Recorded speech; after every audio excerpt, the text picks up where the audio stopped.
السلام عليكم ومرحبا بكم في حلقة جديدة من قناتنا. إذا كنت مربي دجاج أو كتفكر تبدأ مشروع صغير، هذا الفيديو مهم بزاف ليك. اليوم غادي نقدموا لكم 5 أمراض خطيرة وقاتلة كتصيب الدجاج وكتسبب في وفاة جماعية للطيور فمدة قصيرة. غادي نعرفوا مع بعض كل مرض كيفاش كيبان، كيفاش نوقيو ريوسنا منه، وإذا كاين شي علاج فعال. ما تنساوش الوقاية خير من العلاج، وخليكم معايا حتى الآخر باش تحمي الدجاج ديالك وتنجح مشروعك إن شاء الله.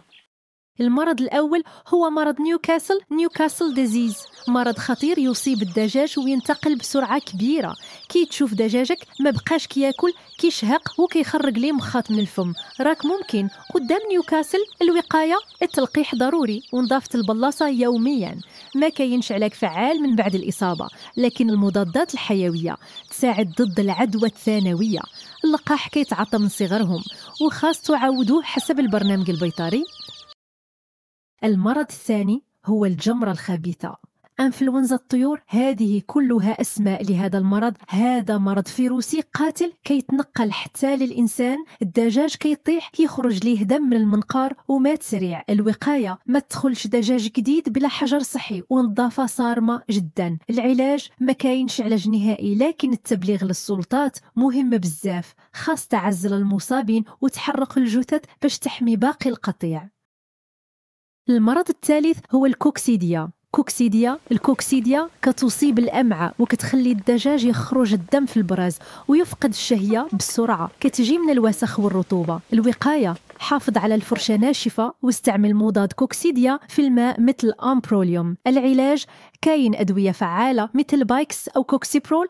خاصك تعالج القطيع كامل وتنظف البلاصة مزيان. رابع، مرض ماركس ديزيز، كيصيب الأعصاب والعيون. كيبدا الدجاج كيجرق الوحدة ومع الوقت كيتشل. ماريك خطير بزاف خصوصا في الكتاكيت الصغار. الوقاية، التلقيح في أول يوم من الفقس. العلاج، للأسف ما كاينش علاج، ولكن التلقيح والنظافة الصارمة هما الحل. خاصك تشري الكتاكيت من مصدر موثوق وملقحة. التهاب الشعب الهوائي المعدي، infectious bronchitis، مرض فيروسي كيصيب الجهاز التنفسي. كيخلي الدجاج يسعل ويخرج مخاط ويقلل من إنتاج البيض. الوقاية، التلقيح مهم وتهوية المكان مطلوبة. العلاج، مضادات حيوية ثانوية فقط بحال تايلوسين أو أوكسيتيتراسايكلين. خليك ديما متبع جدول التلقيحات ونقي المكان بزاف. إلا كنتي محتاج أي معلومات أخرى، معليك غير تواصل معنا في تعليق أسفل الفيديو، وما تنساش تابع القناة.